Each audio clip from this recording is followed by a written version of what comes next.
হাদিস 167। আনাস ইবনে মালিক রাদিয়াল্লাহু আনহু থেকে বর্ণিত, নবী সাল্লাল্লাহু আলাইহি ওয়াসাল্লাম যখন মাথা কামালেন তখন আবু তালহা সর্বপ্রথম তার চুল নিলেন। হাদিস 168। আবু হুরায়রা রাদিয়াল্লাহু আনহু থেকে বর্ণিত, রাসূলুল্লাহ সাল্লাল্লাহু আলাইহি ওয়াসাল্লাম বলেছেন, যখন কুকুর তোমাদের কারোর পাত্র থেকে পানি পান করবে তখন সে যেন তা 7 বার ধুয়ে ফেলে। হাদিস 169। আবু হুরায়রা রাদিয়াল্লাহু আনহু থেকে বর্ণিত, নবী সাল্লাল্লাহু আলাইহি ওয়াসাল্লাম বলেছেন, আগেকার এক ব্যক্তি একটি কুকুরকে এই অবস্থায় দেখতে পায় যে সে পিপাসায় কাতর হয়ে ভিজা মাটি চাটছে।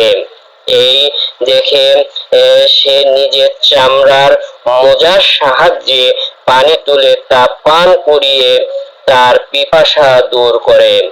আল্লাহ তার এ কাজে সন্তুষ্ট হয়ে তাকে জান্নাতে দাখিল করেন। আব্দুল্লাহ রাহমাতুল্লাহ আলাইহি তার পিতা থেকে বর্ণনা করেন। আব্দুল্লাহ ইবনে ওমর থেকে বর্ণিত, তিনি বলেন, রাসূলুল্লাহ সাল্লাল্লাহু আলাইহি ওয়াসাল্লামের জামানায় কুকুর মসজিদে যাতায়াত করত, কিন্তু তারা সাহাবীগণ সেজন্য মসজিদের কোনো কিছু ধুতেন না। হাদিস 170। আদি ইবনে হাতিম রাদিয়াল্লাহু আনহু থেকে বর্ণিত, তিনি বলেন, আমি রাসূলুল্লাহ সাল্লাল্লাহু আলাইহি ওয়াসাল্লামকে জিজ্ঞেস করায় তিনি আমাকে বললেন, যখন তুমি তোমার ট্রেনিং প্রাপ্ত কুকুরকে শিকারের উদ্দেশ্যে প্রেরণ করবে এবং সে তা হত্যা করে তোমার জন্য নিয়ে আসবে, তা তুমি ভক্ষণ করো, আর যখন সে কুকুর তা নিজে খাবে তা তুমি ভক্ষণ করো না, কেননা সে তা নিজের জন্য পাকড়াও করেছে।